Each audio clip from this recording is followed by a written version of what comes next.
(2021년 5월 28일) 금요일 하나님 나라를 시작하는 말씀 묵상 시간입니다. 오늘 말씀을 읽어주실 다음 세대 가정은 김희진, 박소연 집사님 가정의 자녀 틴즈누리 김소담, 키즈누리 김진유 친구입니다.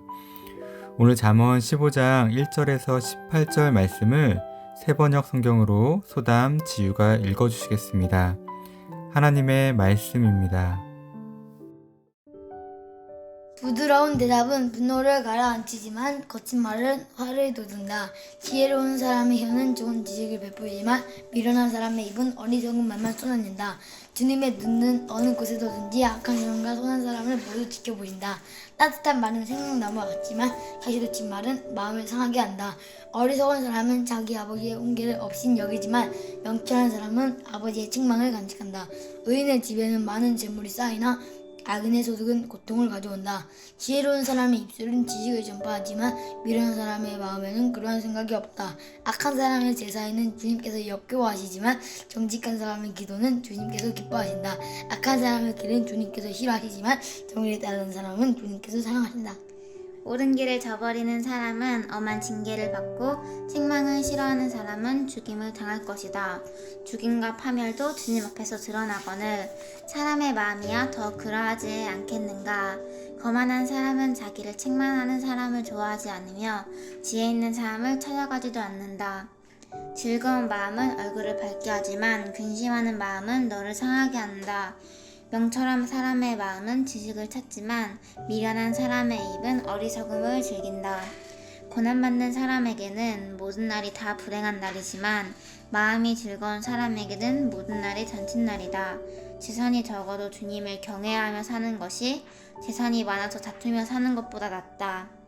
서로 사랑하며 채소를 먹고 사는 것이 서로 미워하며 기름진 쇠고기를 먹고 사는 것보다 낫다. 화를 쉽게 내는 사람은 다툼을 일으키지만 성을 더디내는 사람은 싸움을 그치게 한다. 잠언 15장 1절에서 18절 말씀. 아멘. 오늘 김소담, 김진유, 소유남매 가정이 나눠주신 기도 제목은 첫 번째, 소담이가 즐겁게 학교 생활하고 키가 쑥쑥 크길. 두 번째, 진유가 키가 쑥쑥 크길. 세 번째, 하나님의 소유남매로 매일의 일과 안에서 하나님을 인정하며 경험하길. 네 번째, 지금처럼 각자 삶의 우선순위에 대해 함께 묻고 고민하는 가정이 되길. 나눠주신 기도 제목으로 마음을 모아 함께 기도하겠습니다.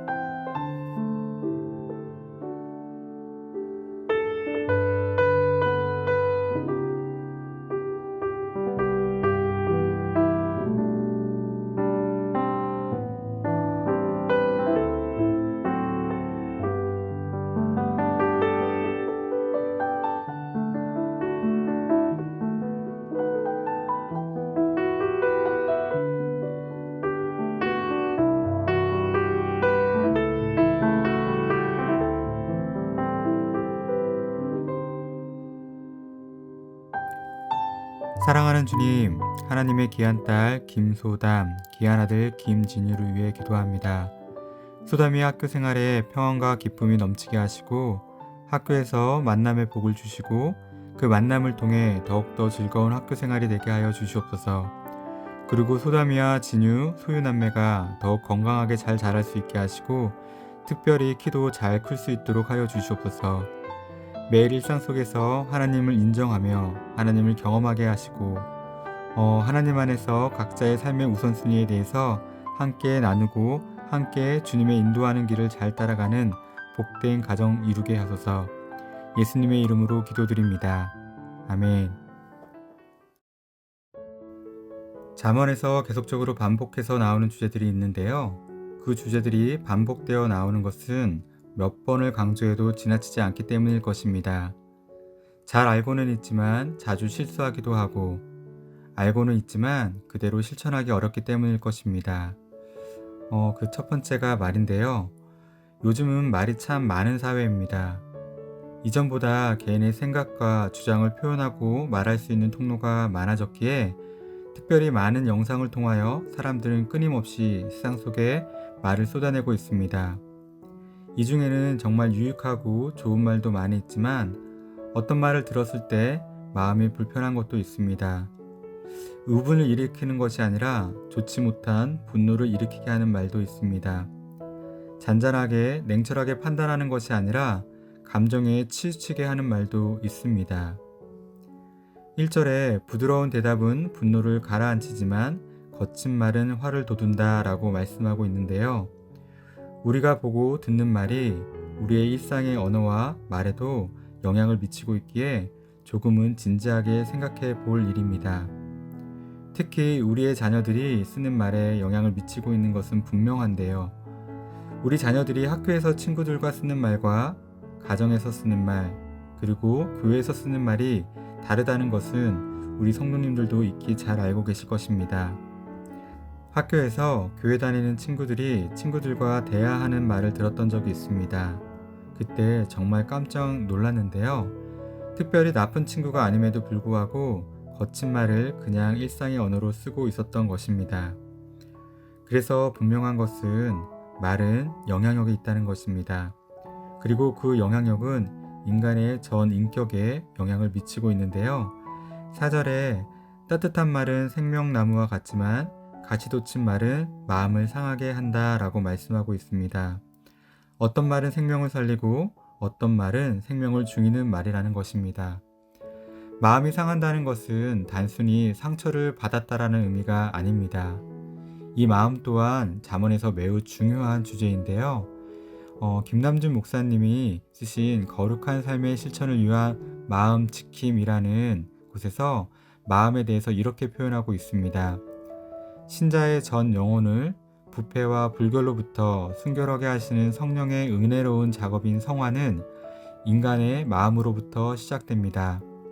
왜냐하면 이 마음이 영혼과 가장 밀접한 기관이기 때문입니다.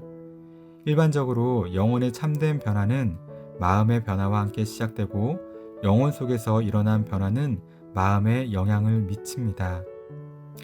거친 말이 마음을 상하게 했다는 것은 영혼에게 영향을 미치고 영혼까지 상하게 했다고 말할 수 있습니다. 또한 신앙에 있어 믿음이 시작되는 곳 역시 마음이라고 할 수 있는데요. 그렇기에 거친 말이 마음을 상하게 했다는 것은 결코 작은 일이 아닙니다. 거친 말을 자주 듣게 되면 영혼도 믿음도 영향을 받는다는 것입니다. 오늘 성경에서는 이런 마음에 대해서 말씀하고 있는데요. 13절에 마음의 즐거움은 얼굴을 빛나게 하여도 마음의 근심은 심령을 상하게 하느니라. 15절에 고난받는 자는 그날이 다 험악하나 마음이 즐거운 자는 항상 잔치하느니라. 이 말씀은 우리의 마음 지킴이 참으로 중요하다는 것을 말씀해 주고 있습니다. 제가 자주 인용하는 구절이지만 잠언 4장 23절에 모두 지킬 만한 것 중에 더욱 내 마음을 지키라. 생명의 근원이 이에서 남이니라. 이 말씀은 매일 반복하고 암송하고 묵상해도 지나치지 않을 만큼 중요한 말씀이라고 생각이 됩니다. 우리의 믿음이 마음에서 시작되듯이 이 마음을 지키는 것이 믿음을 지키는 것이고 생명을 지키는 일이기 때문입니다. 그렇다면 마음 지킴은 어떻게 할 수 있을까요? 여러 가지 방법이 있겠지만 가장 중요한 것은 먼저 보고 듣는 것에 유의하는 것입니다. 그리고 보고 듣는 것에 대해서 다시 한번 생각할 때 그 생각을 잘 분별하는 것입니다. 이것이 선순환이 되어 마음 지킴이 유순한 말을 하게 되고 격려하는 말, 위로하는 말, 사랑하는 말, 지혜로운 말이 되어 생명을 살리고 다시 누군가의 마음에 영향을 미치게 될 것입니다. 사랑하는 성도님들, 우리가 속한 가정과 교회 그리고 직장에서 이런 선한 말과 선한 마음의 선순환이 계속되었으면 좋겠습니다. 또한 그리스도인으로서 우리의 자녀들을 통하여 우리 자녀들이 있는 학교와 또한 또래 친구들 속에서 이러한 선한 말과 선한 마음의 선순환도 일어나면 정말 좋겠습니다. 기도하겠습니다. 사랑하는 주님, 우리가 매일마다 쓰는 말의 영향력을 알면서도 자주 실수하고 자주 거친 말을 쏟아낼 때가 있습니다. 그래서 다른 사람의 마음을 상하게 하고 믿음에까지 영향을 줄 때가 있습니다. 그리고 사랑하는 가족에게도 그러할 때가 있습니다. 하나님, 이런 우리의 어리석음을 용서하여 주시고 다시 나를 통하여 내가 속한 모든 공동체 속에 선한 말과 선한 마음의 선순환이 일어나게 하여 주시옵소서. 그래서 생명이 있고 참된 믿음이 시작되게 하여 주시옵소서. 오늘도 나의 마음과 말을 지켜 주시옵소서. 예수님의 이름으로 기도드립니다. 아멘.